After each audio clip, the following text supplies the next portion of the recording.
All right, this is the first solo episode I have done in a very long time. In fact, there was one point where I swore off that I would never do a solo episode again. But I want to share something. When I first started making content, it was really because there was so much passion inside of me. I just had to get it out. Now, granted, I was in my mid-late 20s, so there's a little bit of normalcy in that where you feel like so much. You start reading all these ideas and you're just like, dang, I got to share all this information with the world. This is life changing. It's changing my life. It's changing your life. Everybody's life's going to be changed.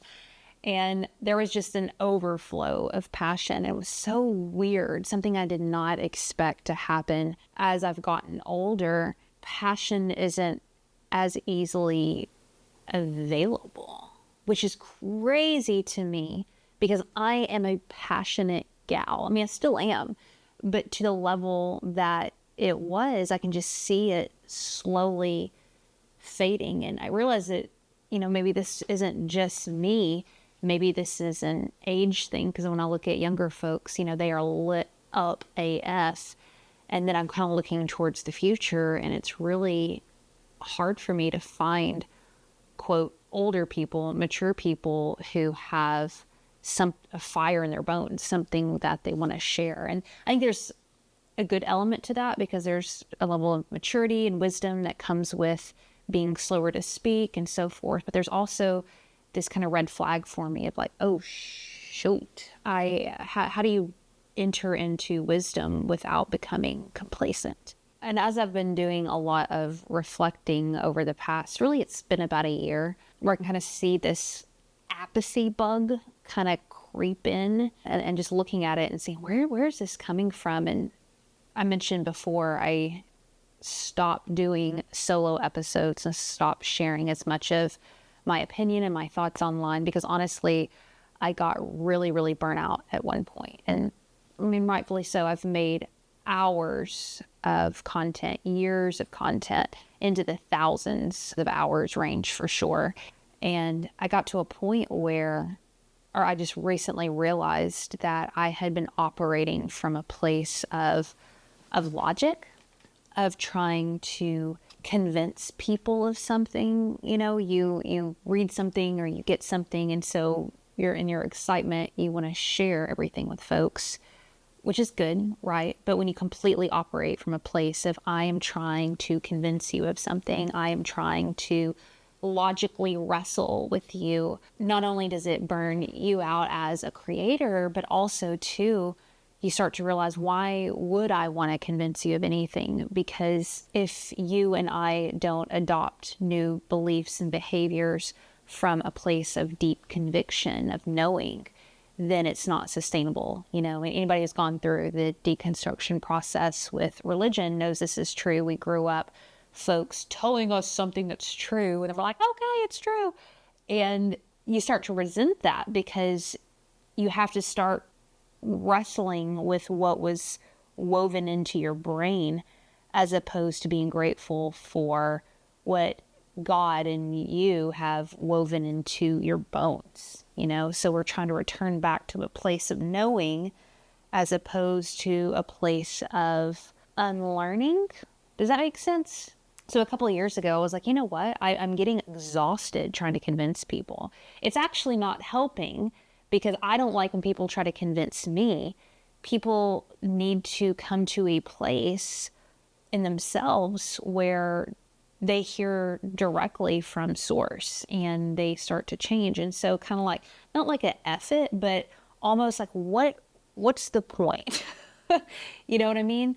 And that's where I have found myself over the past year, still putting out content, but getting out of the spotlight so much of trying to share things, because I thought maybe it's like a low-key depression. Maybe it's apathy. What is it that I have no desire anymore to share stuff? So I stepped back, and I'm glad that I did. I needed to rest a little bit and kind of refill up. And I'm not coming back to solo episodes kind of like fire in my bones again in passion.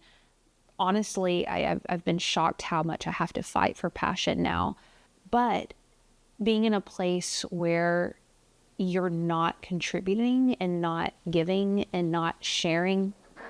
This isn't the case for everybody by any means, but for creators, for communicators, for those of us who feel called to step up front and lead, it's also a very unfulfilling life to not give. So I've been wrestling with this thought, this idea of, okay, if we don't operate from a place of logic of, I'm going to share all this information with you and try to convince you that you need to get up early in the morning and start your day off with a glass of water and do your gratitude journal and work hard and try to wrestle with you and convince you that you need to do all of these things, but I still feel drawn to contribute and give and serve. What does that look like now?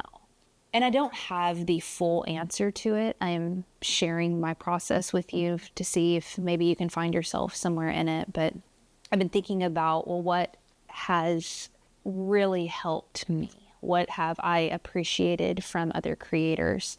And it's definitely been folks who I feel and resonate with. Who was it? I think it was Garen Jones we had on the show who talked about a vibrational truth, right? That somebody doesn't even have to articulate themselves perfectly. You just feel it and you get it. And there's kind of a shift there. There's a shift of energy. And I've been praying, seeking, thinking about, as a creator, how do I get myself into a energetic place where I'm not here to convince people of stuff. I'm not here to share some tidbit of hack knowledge or whatever that nobody's ever heard of, because, we've heard of it all. But instead, get into a place where showing up and being present with people, whether it's through a podcast episode or a one-on-one conversation or a reel or whatever, that there is a energy, there is a aliveness, there's a lit upness in that work where being around it stirs something in folks. And maybe it stirs them towards something different than my intention. Maybe, I'm using this morning thing as an example because when you get into personal development, that is the thing, right? Instead of, I used to get on and be like, starting your day at 4:30. And if you go on a big old run and you get these molecules in your brain going, don't check us up. And then you do your gratitude, because as your molecules are up in your brain, that's when you're in a heightened state to really go into gratitude. And then when you go into gratitude, then that gratitude awakens the universe, and then you can start manifesting. And that's when you go in and eat some cheese, because when you eat the cheese, when you're in that heightened state, then your abs will, you know what I'm saying? Like, it's like this recipe for, this is what has worked for me, so it is going to work for you, and this is the key to everything, as opposed to, as creators, us creating from this place of lit upness, where I can be talking about my experience eating cheese in the morning. I don't know where I got this from. And you may hear something completely different, but it moves you in a way. And I was talking to my friend Glenn about this the other day, how our culture, we're just starving to feel anymore, and I'm amazed, I'm surprised that I just turned 38 this week, that as a passionate woman, I always think I'm 13, as a passionate woman, someone who is very driven, that I have to fight so hard lately to feel and to be lit up anymore and to not get apathetic. And I'm like, Heather, what is wrong with you, girl? You're the one who came out of the womb like punching a punching bag, ready to go. And I can see a fade happening in me, and I'm fighting it so hard. I'm like, Lord, of course, like in our culture, there's just such sadness and such a weight. Even people who are predispositioned like me to be lit up, we're fighting to stay lit up and fighting to stay hopeful.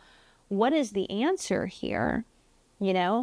And like I said, I'm seeking right now, how do I create and cultivate an aliveness, an awakeness, and a deep feeling inside of myself, so I'm not operating how I did in my 20s, which had its season. There's nothing wrong with it, of logic and pointing towards the way, as opposed to just embodying a presence and a resonance where folks can hopefully feel that and it bleed into them, where they can start working through their own conclusions. Does that make any sense at all?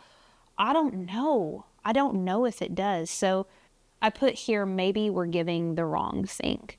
You know, there's this tight grip of rules and methods and the process, and this is the way that it works, and I hand it to you with force, and you take it because you're afraid and you're fearful that I want to succeed in my life. I want to be something great. I want to whatever. So I'm going to adapt all these things that you said that works. And then what ends up happening is we start getting bitter and angry because we're looking for an answer in a map, a process, as opposed to understanding that we find our answer. We work out our own salvation, right? We wrestle with the truth within us and come to a deep, deep conclusion. And no man, woman could ever come in and do that for you. It has to be done with your own internal work. And all these tips and tricks are so helpful and cool because they expand our mindset and our imagination and give us excitement and hope that things can change, but they're not the formula, right?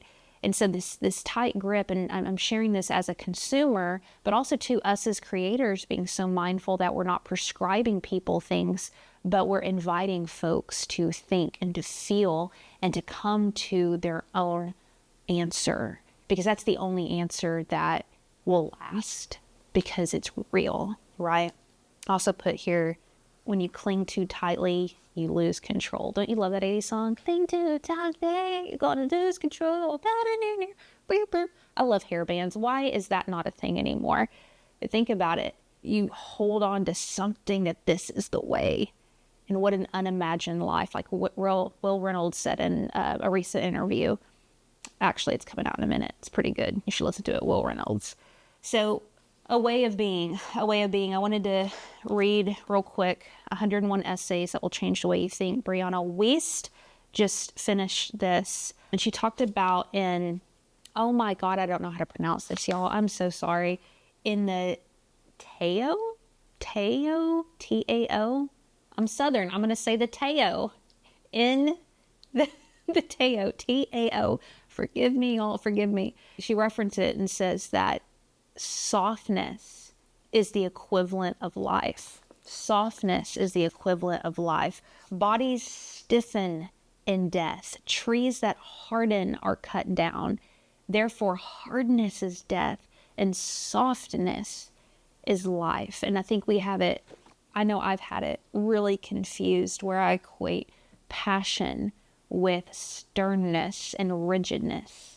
Right? That if you're passionate, you're going to be black and white. And wow, it's so weird getting older and realizing that actually letting go and being soft and being open and being curious and being in this expanded state is where we discover passion and we feel passion.